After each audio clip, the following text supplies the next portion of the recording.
हिंदू और मुस्लिम बहू की पहली गर्मी। अरे रागिनी, चलो मंदिर जाने का समय हो रहा है। जल्दी से मंदिर में पूजा करके आ जाते हैं। आज हमें फंक्शन में भी जाना है और उसकी भी तैयारियां करनी है। हाँ माँ जी, चलो जल्दी से मंदिर में चलते हैं। सुजाता पूजा की थाली लेकर अपनी बहू रागिनी के साथ मंदिर के लिए निकल ही रही थी। जैसे ही वो दरवाजा खोलती है, दरवाजे पर उसका बेटा विनय एक बुर्का पहने हुए लड़की के साथ खड़ा होता है। अरे विनय बेटा, तू तो पढ़ाई के लिए शहर गया था, लेकिन तू इतनी जल्दी कैसे आ गया वहाँ से? विनय अपनी माँ से कहता है। दरअसल बात ही कुछ ऐसी थी जिसके चलते मुझे शहर छोड़कर यहाँ आना पड़ा। इससे मिलिए, ये आपकी बहू है। बुर्खा पहने हुए लड़की को देखकर सुजाता थोड़ी देर हैरानी में रह जाती है, जिसके चलते वो विनय से कहती है, जैसा मैं सोच रही हूँ कहीं वैसा ही तो नहीं। मुझे ऐसा क्यों लग रहा है कि ये बुर्खे में पहनी हुई लड़की हिंदू नहीं बल्कि मुस्लिम ही है। ऑफ कोर्स माँ, आपको क्या लगता है कि हमारे हिंदू धर्म की लड़कियाँ बुर्का पहनकर घूमेंगी? ये एक मुस्लिम लड़की है और मैं इसे बहुत प्यार करता हूँ, इसीलिए इससे शादी करके इसे यहाँ ले आया हूँ। ये सुनते ही सुजाता के हाथों से पूजा की थाली नीचे गिर जाती है और वो एक्शन रिप्ले की तरह एक ही बात को बार बार कहती है, नहीं नहीं नहीं नहीं। अरे माँ जी, ये एक्शन रिप्ले की तरह नहीं नहीं नहीं बार बार क्यों बोल रही हो? एक बार कहोगी तो समझ आ जाएगा। तूने ये क्या किया बेटा? तू एक मुस्लिम लड़की को हमारे घर की बहू बना कर ले आया है। अरे तूने ये कितना बड़ा पाप किया है, क्या तुझे पता है? प्यार कोई पाप नहीं है माँ, मैं जोया से बहुत प्यार करता हूँ और अब जोया मेरी पत्नी है। ले जा, इस लड़की को यहाँ से ले जा। ये मुस्लिम लड़की मेरे घर की बहू नहीं बन सकती। नहीं माँ, ये आपकी बहू बन चुकी है और ये भी मेरे साथ इसी घर में रहेगी। जितना हक मेरा इस घर पर है उतना ही इसका भी है। विनय जोया को घर के अंदर ले आता है। मैं कहती हूँ इस लड़की को घर से निकाल दे बेटा। माँ, आप समझती क्यों नहीं हो? पहले ही मैं इसके माता पिता से लड़कर इसे अपने साथ लेकर आया हूँ और अब आप मेरे प्यार के बीच में आ रही हो। तभी वहाँ कैलाश और अंकित आ जाते हैं। ये सब क्या चल रहा है यहाँ? अजी देखिए ना, आपका बेटा एक मुस्लिम लड़की से शादी करके उसे घर ले आया है। समाज में हम किसी को मुंह दिखाने लायक नहीं रहे। अरे भाई, ये तो बहुत अच्छा किया तूने, तभी तो हमारे देश के लोगों को सबक मिलेगा। बेटा, मुझे तुझ पर फक्र है। इस दुनिया में धर्म और जाति पर कोई फर्क नहीं करना चाहिए। मुझे फक्र है कि तू मेरा बेटा है। अजी आप ये कैसी बातें कर रहे हो? आपका बेटा घर में एक मुस्लिम बहू लेकर आया है और आपको कोई एतराज नहीं है? कैलाश सुजाता को कमरे में ले जाता है और अच्छे से समझाता है। कैलाश के चलते सुजाता मान तो जाती है, लेकिन वो दिल से जोया को अपनी बहू स्वीकारती नहीं है। सुजाता भले ही मुस्लिम बहू के साथ एक ही छत के नीचे रह रही थी, लेकिन उसे केवल अपनी हिंदू बहू ही ज्यादा अच्छी लगती थी, जिसके चलते वो दोनों में भेदभाव भी बहुत करती थी। अरे रागिनी, तुम यहाँ पर हो? देखो मैंने तुम्हारे लिए कितने सारे गहने और साड़ियाँ निकाली हैं। ये तुम्हारे ऊपर बहुत प्यारी लगेंगी। माँ जी, इन सब की क्या ज़रूरत थी? पिछले ही हफ्ते आपने मुझे कुछ गहने और साड़ियाँ दी थी। कुछ चीज़ें आप जोया को भी दे दीजिए। बहू, तुम्हें जितना कहा जाए उतना करो और इससे ज़्यादा मत कहो। मुझे क्या करना चाहिए और क्या नहीं, ये बताने की ज़रूरत तुम्हें नहीं है। जाओ अब ये सब अपने कमरे में ले जाओ। दूर खड़ी जोया ये सब सुन लेती है, जिसके बाद सुजाता वहाँ से चली जाती है। ये सुनने के बाद जोया को बहुत बुरा लगता है और अपने मन ही मन वो सोचती है, आखिर अम्मी जान मुझसे इतनी खफा क्यों रहती हैं? मैं उनका दिल कैसे जीतूं, समझ ही नहीं आता। जोया घर के कामों में लगी रहती है। वहीं दिन प्रतिदिन गर्मियां बढ़ती ही जाती हैं और अब चूल्हे पर काम करने में जोया को बहुत ज़्यादा गर्मी लगती है, जिसके चलते जोया अपनी सास से कहती है, अम्मी जान, मैं कह रही थी कि क्यों ना आप सिलेंडर में गैस भरवा दीजिए। चूल्हे पर काम करने से बहुत ज़्यादा गर्मी लगती है। मेरी घमौरियाँ भी आने लगी हैं। अरे तू क्या इस घर में नवाब है जो तुझे मैं यहाँ गैस चूल्हा लाकर दूँ? देख, जो है उसी में काम चला। यहाँ मैं तेरे नखरे सुनने के लिए नहीं बैठी हूँ। सुजाता ऐसा कहकर नाश्ता करती रहती है। वहीं उसकी बड़ी बहू रागिनी को ये सब बहुत बुरा लगता है। नाश्ता करने के बाद सभी लोग अपने अपने कमरों में चले जाते हैं। कमरे में जाने के बाद रागिनी को बहुत गर्मी महसूस होती है, जिसके चलते रागिनी अपनी सास के कमरे में आती है और कहती है, माँ जी, गर्मी तो सच में बहुत बढ़ गई है। क्या आप मेरे कमरे में एसी भी नहीं लगाओगी? अरे बहू, तुझसे किसने कहा कि मैं तेरे कमरे में एसी नहीं लगवाऊंगी? तो फिर ठीक है माँ जी, मेरे भी और जोया के कमरे में भी एसी लगवा दीजिए, वो भी गर्मी से बहुत परेशान है। सुजाता ये सुनते ही गुस्सा हो जाती है। आएगा भी और लगेगा भी, लेकिन सिर्फ और सिर्फ तेरे कमरे में। तुझे अपनी चिंता होनी चाहिए, ना कि दूसरे लोगों की। सुजाता का ऐसा बर्ताव देखकर रागिनी वहां से चली जाती है। उसे जोया के लिए बहुत बुरा लगता है। अगले ही दिन सुजाता रागिनी के कमरे में तो एसी लगवा देती है, लेकिन जोया के कमरे में एसी नहीं लगवाती, जिसके चलते जोया जब चूल्हे पर खाना बनाकर गर्मी से घर में आती है तो उसकी हालत बहुत बुरी हो जाती है। उसके चेहरे पर चारों तरफ घमौरी हो रखी होती हैं। अरे जोया, तुम्हारे चेहरे पर तो बहुत घमौरियां हो रही हैं। एक काम करो, तुम मेरे कमरे में चलो, थोड़ी देर वहाँ एसी की हवा में बैठ जाना तो तुम्हारी गर्मी भाग जाएगी। रागिनी अपने साथ जोया को अपने कमरे में ले जाती है। जहाँ हिंदू होकर जोया की सास उसके ऊपर अत्याचार करती है, वहीं उसकी हिंदू जेठानी उसके साथ बहुत अच्छा बर्ताव करती है। तभी रागिनी जोया के चेहरे पर घमौरी को खत्म करने के लिए मुल्तानी मिट्टी का घोल बनाती है। इस मुल्तानी मिट्टी के घोल को तुम अपने चेहरे पर लगा लेना, इससे तुम्हारे चेहरे की घमौरियाँ ठीक हो जाएंगी। खाला, आपका बहुत बहुत शुक्रिया। अगर आप ना होती तो पता नहीं मेरा क्या होता। रागिनी और जोया को इतने करीब देखकर सुजाता से जरा भी बर्दाश्त नहीं होता, जिसके चलते वो जोया के साथ साथ रागिनी के ऊपर भी अत्याचार करने लगती है। अरे, ये दोनों कुछ ज्यादा ही आपस में गुटरगू करती रहती हैं। अब इन दोनों का ही जीना हराम करना होगा मुझे। उस दिन के बाद से वो अपनी दोनों बहुओं के ऊपर अत्याचार करने लगती है। एक दिन सुजाता मंदिर के लिए निकल जाती है। मंदिर से वापस लौटते समय आधे रास्ते में ही उसकी चप्पल टूट जाती है।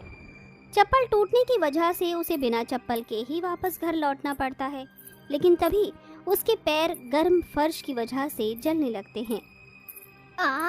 ओह, आई आई आई आई, इतनी तेज धूप है और मेरे पैर कितने जल रहे हैं, हे भगवान।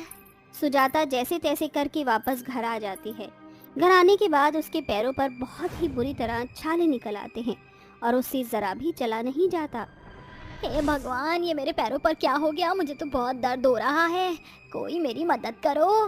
तभी वहाँ रागिनी आकर ये सब देखती है और हंसते हुए सुजाता से कहती है, देखा माँ जी, आपकी करनी का फल आपको मिल गया। आपने मुझ पर और जोया पर अत्याचार किए, ये सब उन्हीं का परिणाम है।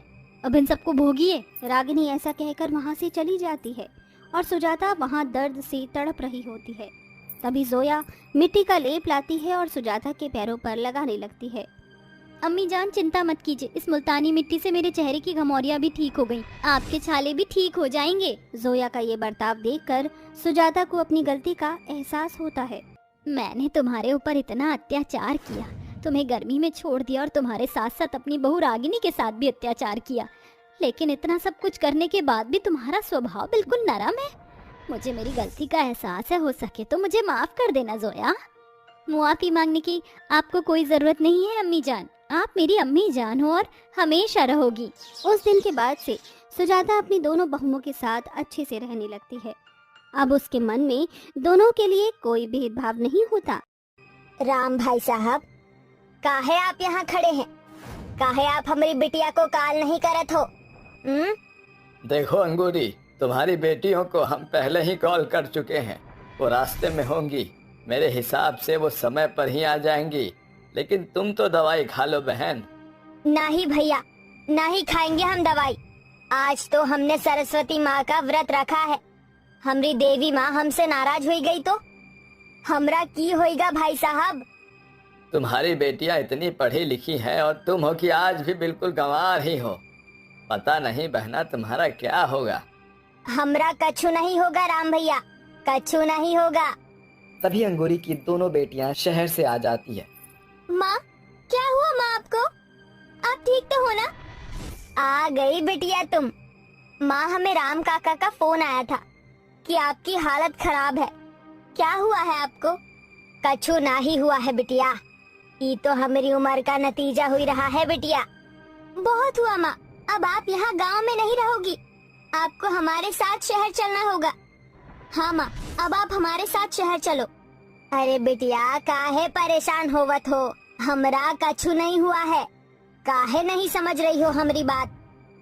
अरे बेटियों, अपनी गंवार माँ को लेके जाओ यहाँ से।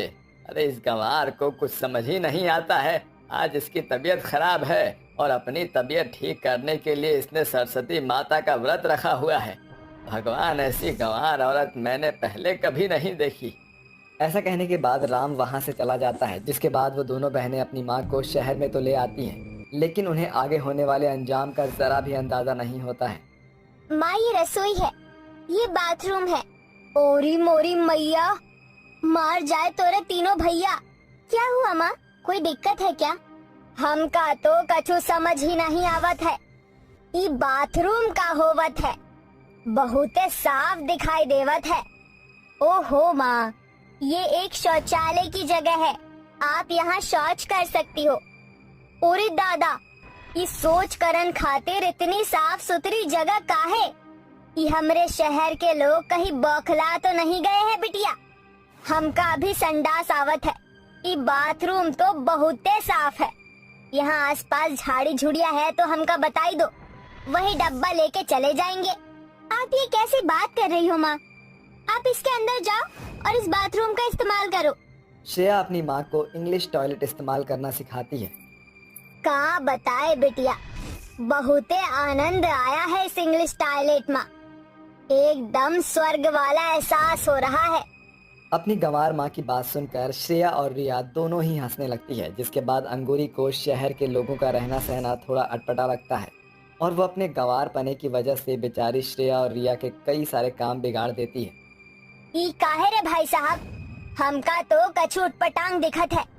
लागत है इसका कई दिनों से धोया नहीं गया है।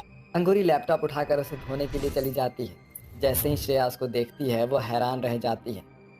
माँ, आप ये क्या कर रही हो? आपने इतना महंगा लैपटॉप ही धो दिया, ऊपर से इसके अंदर की सारी फाइल भी करप्ट हो गई होगी। तो हर का बताए बिटिया, घर में आराम कर करके हमारा शरीर टूटन लागत है, इसलिए काम करना ठीक लगा हमका। ओहो, मेरे ऑफिस की फाइल तो यहाँ से चली ही गई है। अब मुझे दोबारा से मेहनत करनी होगी, बहुत इम्पोर्टेंट मीटिंग थी। अरे बिटिया, काहे परेशान होवत हो? तनको तुम सरस्वती माँ का व्रत रख लियो, सब दुख पीड़ा खत्म हुई जाई है। अरे माँ, आप कैसी बातें कर रही हो? कौन सी सदी में हो? यहाँ तो हमें खुद मेहनत करके काम करना होगा, तभी जाकर सब कुछ ठीक होगा। यहाँ हमारी सरस्वती माता ऑफिस की फाइल बनाने नहीं आएगी। श्रेया ऐसा कहकर अपना खराब हुआ वो लैपटॉप ले जाती है। कुछ ही देर में दरवाजे पर कुछ लोग आते हैं। अरे आवत है, काहे हमरे घर का दरवाजा तोड़त हो भाई? अंगूरी जैसे ही दरवाजा खोलती है, प्रिया की कुछ दोस्त छोटे छोटे कपड़े पहनकर दरवाजे पर खड़ी होती हैं और कहती हैं, अरे अम्मा, आप यहाँ खड़ी क्यों हो? लगता है कोई नौकरानी हो तुम इस घर की। जाओ जरा रिया को बुला कर लाओ। अरे तुम हमका नौकरानी कहत हो? अरे ये घर की मालकिन हूँ मैं। और सुन लियो बिटिया, नौकरानी होगी तो हर माँ, समझी? अब फूटो यहाँ से और दोबारा ये अधनंगे कपड़े पहन के यहाँ आ मत जाइयो। ऐसा कहकर अंगूरी दरवाजा लगा देती है। तभी वहाँ रिया आती है और अंगूरी से कहती है, अरे माँ, आपने दरवाजा क्यों बंद कर दिया? मेरी फ्रेंड है, मुझसे मिलने आई है। मेरे एग्जाम चल रहे हैं और हमें एक साथ तैयारी करनी है। आज हमारी ग्रुप स्टडी का दिन है और ये ग्रुप स्टडी हमारे घर पर होगी। अरे ई का होवत है बिटिया, गनूप टांडी। अंगूरी की ये बात सुन रिया की सभी सहेलियां अंगूरी के ऊपर जोर जोर से हंसने लगती है। काहे हसद हो हम पर? हम कछु जोक मारे हैं का? माँ, गनूप टांडी नहीं होता है, ग्रुप स्टडी होता है। खैर, आपको समझ नहीं आएगा, आप वैसे भी गांव से आए हो। आप जाओ अपने कमरे में आराम करो, मैं अपनी सहेलियों के साथ अपने कमरे में पढ़ाई करने जा रही हूँ। रिया अपनी सहेलियों को अपने कमरे में ले जाती है। अंगूरी की ये बात समझ से परे हो जाती है। उसके जाने के बाद अंगूरी अपने मन ही मन सोचती है, ये गनूप टांडी होवत का है, ये बात का पता तो हमका लगाना ही होगा। आखिर ये गनूप टांडी के चलते कमरे में लड़का लड़की जाकर करते का है। अंगूरी ऐसा कहकर किसी प्रकार खिड़की से अपनी बेटी के कमरे में झांकने लगती है, जहाँ पर रिया अपने दोस्तों के साथ ग्रुप स्टडी कर रही होती है। अरे रिया, तुम्हारी माँ इतनी गंवार क्यों है यार? क्योंकि बचपन से ही वो गांव में रही हैं और उन्होंने पढ़ाई के सिलसिले में हमें यहाँ भेज दिया था, लेकिन अब वो हमारे साथ ही रहती है। ये सब खिड़की के बाहर खड़ी हुई अंगूरी सुन लेती है। ई बच्चा लोग तो पढ़ाई करत है, ई का मतलब ही होवत है गनूप टांडी। उनकी पढ़ाई खत्म होने के बाद जब वो सभी जा रहे होते हैं तभी अंगूरी कहती है, अरे बच्चों, हुई गई तो हार गनूप टांडी। ये सुनकर रिया को बहुत शर्म आती है। बस करो माँ, और जाओ अपने कमरे में जाकर आराम कर लो। रिया के ये कहने पर उसके सभी दोस्त वहाँ से चले जाते हैं और वो भी अपने कमरे में चली जाती है, जिसके बाद अंगूरी भी आराम करने के लिए अपने कमरे में चली जाती है। ऐसे ही कुछ दिन बाद एक दिन सुबह सुबह रिया और श्रेया दोनों ही बहुत परेशान होकर बैठी होती है। का हुई गवा, हमरे फुलवा जैसे बिटिया का मुंह काहे लटक रहा है? माँ, यहाँ हमारा रिजल्ट अटका हुआ है और आप हमारे मुरझाए हुए चेहरे को देख रही हो। अरे तो का हुई गवा, हमने हर साल की तरह इस साल भी सरस्वती माँ का व्रत रखा है, देखना कछु नहीं होगा। अंगूरी ऐसा कहकर अगरबत्ती जलाती है और पूरे घर में धुआं धुआं कर देती है। माँ, आप ये क्या कर रही हो? बहुत इम्पोर्टेंट वीडियो कॉल है ऑफिस से, अगर इसमें भी मेरा चेहरा धुंधला दिखाई दिया तो ये मीटिंग कैंसिल हो जाएगी। श्रेया के सुनने के बाद अंगूरी उसके चेहरे और लैपटॉप के पास और धुआं कर देती है। सब कुछ शुद्धिकरण हो गया, अब कोनो विपदा नहीं आ सकत है बिटिया। दोनों मॉडर्न बहनों की जिंदगी में बेचैनी चल रही होती है और उसमें अंगूरी की नोक झोंक देखकर उन दोनों का दिमाग और भी ज्यादा खराब हो जाता है। वो दोनों बेसब्री से अपनी अपनी जिंदगी के इम्तिहान से गुजर रही थी। तभी रिया फोन के अंदर से इंटरनेट पर कुछ देखकर बहुत जोर से चिल्ला पड़ती है और बहुत खुशी के मारे अपनी माँ को गले से लगा लेती है। वहीं श्रेया की मीटिंग भी फिक्स हो जाती है और वो खुशी से झूम पड़ती है और अपनी गंवार माँ को गले से लगा लेती है। लगता है ये आपके तंत्र विद्या से हमारी रुकी रुकी चीजें भी संपूर्ण हो गई। माँ, माना आप गंवार हो, लेकिन आप हमारे बारे में बहुत सोचती हो। आई लव यू माँ। अंगूरी भी अपनी दोनों मॉडर्न बेटियों को गले से लगा लेती है और कहती है, चाहे कितनो मॉडर्न हुई जाओ बिटिया, आखिरी में तोहार गंवार माँ ही तोहरे काम आएगी। दोनों गोरी जेठानी महक और जानवी शॉपिंग करके घर आकर सोफे पर पसर कर कहती है, ओह गॉड, कितनी गर्मी हो रही है, मुझसे तो ये गर्मी बर्दाश्त नहीं हो रही। अरे ओ शिवानी की बच्ची, कहाँ रह गई? जल्दी आ, कुछ शरबत वगैरह लेकर आ। मुझे तो मसालेदार नींबू पानी बनाकर दे दो। बाप रे बाप, शॉपिंग करके थक गई मैं। अरे सुनाई नहीं दिया क्या शिवानी तुझे? अरे नहीं नहीं, ऐसी बात नहीं है जेठानी जी, बस मैं अभी आती हूँ। अपनी जेठानी की बात सुनकर शिवानी जल्दी से उनके लिए शरबत बनाकर लेकर आती है। तभी सास लीला आकर कहती है, अरे इतना टाइम लगाया है, थोड़ा और टाइम लगा लेती ना। मेरी दोनों बहुओं को प्यासा मार दिया तूने। और मेरी चाय कहाँ है? माँ जी, जेठानी जी को प्यास लग रही थी, इसलिए मैं जल्दी से शरबत बनाने लग गई। चाय बन गई है, वो आपके लिए लाई नहीं हूँ। मुझे 2 मिनट दीजिए, अभी लाती हूँ। काम ना करने के बहाने हैं ये सब तेरे। तेरी जेठानी से कुछ सीख। जब तू नहीं थी घर का पूरा काम संभालती थी और तुझसे कुछ नहीं होता। काली कलूटी कहीं की, ऐसा लगता है तेरे आने से मेरे घर में ग्रहण लग गया हो। अरे अब माँ जी की बातें सुनती रहोगी क्या? नजर बट्टू कहीं की। चलो शरबत दो हमें। नहीं नहीं जेठानी जी, ऐसी बात नहीं है, ये लीजिए। ये कहते ही वो दोनों अपनी जेठानियों को शरबत पिला देती है। तभी लीला कहती है, अरे तुम दोनों बहू ठीक तो हो ना? देखो, अब तुम 1 महीने की गर्भवती हो चुकी हो, तो ज्यादा बाहर मत जाया करो, ख्याल रखा करो अपना। कुछ भी चाहिए हो तो इस कोयले की खान से बोल देना, ये तुम्हारे लिए सारा काम कर देगी। समझी शिवानी बहू? ओहो माँ जी, आप हमारा कितना ख्याल रखती हैं, हमें किसी चीज की कमी नहीं होने देती है। आपकी जैसी सास तो सबको मिलनी चाहिए। अरे मैं लीला हूँ लीला, हर किसी के नसीब में मेरी जैसी सास नहीं है। क्या खड़े खड़े हमारी बात सुन रही है? कोयले की खान, जा जाकर खल्ला कर दे, मैं इन्हें खुद काट कर खिलाऊंगी।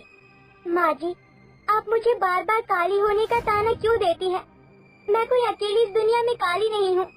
बहुत सारे लोग काले होते हैं और वो खुश रहते हैं, लोग उन्हें प्यार करते हैं, उनकी भी शादी होती है, उनकी सास भी उन्हें बहुत प्यार करती है। तो फिर आप मेरे साथ ऐसा क्यों करती हैं? दुनिया जाए भाड़ में, वो जो करती है उन्हें करने दो। मेरे घर में तो तू रहती है और तेरी ये मनहूस शक्ल मुझसे देखी नहीं जाती। पता नहीं कैसे तेरे ससुर जी ने तुझे मेरे बेटे के लिए पसंद कर लिया। खुद तो चले गए, मेरी छाती पर तुझे छोड़ गए। अब खड़ी क्यों है? मुझसे और कुछ सुनना चाहती है या घर के काम भी करेगी? नहीं माँ जी, मुझे कुछ नहीं सुनना, जा रही हूँ मैं काम करने। ये सुनकर रोते हुए शिवानी उसे फल लाकर सौंप देती है। फिर लीला खुद फल काटकर अपनी दोनों गोरी लाडली बहुओं को खिलाती है। वहीं शिवानी रोते हुए घर के काम करती है। पता नहीं माँ जी और दोनों जेठानियों को मुझसे क्या दिक्कत है। भगवान जी, अगर काले लोग के साथ आपको धरती पर यही भेदभाव करना था तो आपने ऐसे मनुष्य को क्यों बनाया? इसकी वजह से हम जैसे लोगों की जिंदगी जीते जी नरक हो रखी है। पता नहीं कब वो दिन आएगा जब माँ जी मुझे भी दोनों जेठानियों की तरह मुझे प्यार करेंगी। खुद से यहाँ क्या बड़बड़ कर रही हो? जल्दी से हमारे लिए गाजर का हलवा बना दो। नहीं बनाया तो माँ जी तुम्हें सुना देंगी। आप जाइए, आपको आपका बादाम का हलवा मिल जाएगा। शिवानी बड़े घंटों की तपस्या के बाद बादाम का हलवा बनाकर अपनी सास और जेठानियों को खिलाती है कि तभी उनके सामने बेहोश होकर गिर जाती है। कुछ देर बाद डॉक्टर आकर बताता है कि वो गर्भवती है। ये सुनकर लीला कहती है, अरे वाह, इस नजर बट्टू को भी बच्चा होने वाला है। ये भी गर्भवती है तो घर का काम कौन करेगा? मेरी तो तीनों बहू एक साथ गर्भवती हो गई है, मैं तो करूँगी नहीं। अम्मा जी कुछ कहा आपने? नहीं नहीं, अब आप जा सकते हैं, ये लीजिए आपके पैसे। डॉक्टर चला जाता है और दोनों जेठानी मुंह चढ़ाकर कहती है, माँ जी, हमने आपको धीरे धीरे बोलते हुए सुन लिया। अभी घर का काम कौन करेगा और हमारी सेवा? ये तो घर का सारा काम कर रही थी, अब ये भी गर्भवती है। हम में से कोई नहीं करेगा, यही कोयले की खान घर का सारा काम करेगी। वैसे भी मुझे इससे कोई मतलब नहीं है, मुझे तो तुम दोनों से पोता पोती चाहिए। चिंता मत कीजिए माँ जी, गोरे गोरे पोता पोती देंगे आपको। मैंने आप सबकी बात सुन ली, आपको लगा मैं बेहोश हूँ। मुझे आपसे कुछ ऐसी ही उम्मीद थी माँ जी। मैं जानती हूँ मेरा बच्चा आपके लिए कोई मायने नहीं रखता, लेकिन जैसे आप दोनों जेठानियों के ऊपर अपना प्यार न्यौछावर करती हैं, वैसे उनके बच्चों पर भी करेंगी और मेरे बच्चे पर कभी नहीं। अरे वाह काली बहुरिया, मुझे तो कुछ बताने कहने की जरूरत भी नहीं पड़ी, खुद ही समझ गई। तो अब जा और जाकर घर के काम कर। आओ आओ, तुम दोनों को मैं केसर वाला दूध बनाकर दूंगी। देखा भगवान जी आपने, मैं गर्भवती हूँ, माँ बनने वाली हूँ। मुझे बहुत खुशी है। एक पल के लिए मुझे ऐसा लगा कि माँ जी अब तो शायद मुझे प्यार करेंगी, लेकिन नहीं, मेरी उनके दिल में कोई जगह नहीं है। शिवानी का दिल बहुत उदास हो जाता है। उसे अपने बच्चे होने की कोई खुशी नहीं होती, लेकिन वो अपने पति राहुल को इस बात की खुशी देती है तो वो शाम को उसके लिए बहुत सारे खिलौने लेकर आता है। वक्त गुजरता है। लीला अपनी दोनों बड़ी बहुओं को बहुत प्यार से रखती है, उन्हें योगा क्लास ले जाती है, अपने हाथ से काजू बादाम खिलाती है, जूस बनाकर पिलाती है। वहीं ये सब देखकर शिवानी का दिल बहुत रोता है। अगर वो कुछ बच्चे की सेहत के लिए खाने पीने जाती थी तो सास उसके हाथ से खाने पीने की चीजें छीन लिया करती थी और काम तो इतना करवाती थी कि ना चाहते हुए भी शिवानी को बाहर के सामान से लेकर घर का सारा काम करना पड़ता है। ऐसे ही एक दिन लीला 8 महीने की गर्भवती शिवानी से कहती है, अरे ओ कल्लो माई, मेरी एक चप्पल मिल नहीं रही, जरा ढूंढ कर देख, कहीं सोफे के नीचे ना हो। माँ जी, कुछ नहीं तो कम से कम अब मुझ पर रहम खा लीजिए, मैं झुक नहीं सकती, कैसे करूँगी ये काम? काली बहू मुँह मत चला, हाथ चला। लीला की इतनी कठोर आवाज में शिवानी झुक जाती है कि उसका पति राहुल उसे देखकर कहता है, शिवानी, ये तुम क्या कर रही हो? मना किया ना डॉक्टर ने तुम्हें झुकने के लिए और भारी सामान उठाने के लिए, फिर क्या ढूंढ रही हो तुम यहाँ पर? हाँ, मैं कर देता हूँ, बताओ। राहुल की बात सुनकर शिवानी उससे चप्पल ढूंढने को कहती है, जो कि वो निकाल कर अपनी माँ को दे देता है। लीला की तीनों बहू एक समय पर प्रेग्नेंट होती है, लेकिन वो सबसे ज्यादा ख्याल अपनी 2 बड़ी बहुओं की रखती है, ना कि काली बहू की। शाम के समय लीला रसोई में अपनी तीनों बहू के पास आती है, जहाँ लीला चौखट से ठोकर खाकर गिरती है। उसके स्लिप का नुकीला हिस्सा उसके सिर पर लगने ही वाला होता है कि जल्दी से शिवानी उसे बचा लेती है, लेकिन खुद फिसल जाती है, जिससे झटके से उसके पेट में बहुत दर्द होने लगता है और लीला कहती है, अरे शिवानी बहू, ये तूने क्या किया? मुझे बचाने के लिए खुद गिर गई। अगर तेरे बच्चे को कुछ हो गया तो मैं खुद को माफ नहीं कर पाऊंगी। अरे तुम दोनों क्या खड़ी हो, उठाओ इसे। आह माँ जी, मेरा बच्चा, उसे बचा लीजिए। कुछ नहीं होगा बहू तुझे, मैं एम्बुलेंस बुलाती हूँ जल्दी से। तभी एम्बुलेंस आती है जिसमें वो सभी बैठकर हॉस्पिटल पहुंचते हैं। डॉक्टर शिवानी को एग्जामिन करते हैं और बताते हैं कि डिलीवरी होने में क्रिटिकल कंडीशन है। ये बात सुनकर लीला कहती है, नहीं डॉक्टर, मेरी बहू को कुछ मत होने देना, वो बहुत अच्छी है। कैसी बहू हो तुम दोनों, वहाँ होते हुए भी तुमने मुझे नहीं बचाया, लेकिन उसने अपने बच्चे की फिक्र ना करके मेरी जान बचाई, वरना मेरे सर पर गहरी चोट लग जाती। तुम्हें इतना प्यार किया, इतना लाड किया, लेकिन बहू होने का फर्ज उसने निभाया। माँ जी, हम माफी चाहते हैं, हम दोनों अपने बच्चे को रिस्क में नहीं डालना चाहते थे, इसलिए नहीं कर पाए। सच में शिवानी बहुत अच्छी है। आइए माँ जी, हम उसके बच्चे के लिए प्रार्थना करते हैं। तभी तीनों हॉस्पिटल के मंदिर में भगवान से शिवानी और उसके बच्चे के लिए बहुत प्रार्थना करते हैं। कुछ देर बाद डॉक्टर बताता है कि जच्चा और बच्चा बिल्कुल स्वस्थ है। इस बात से राहुल खुश हो जाता है और मिठाई बांटता है। साथ ही तीनों उसके पास जाकर माफी मांगते हैं।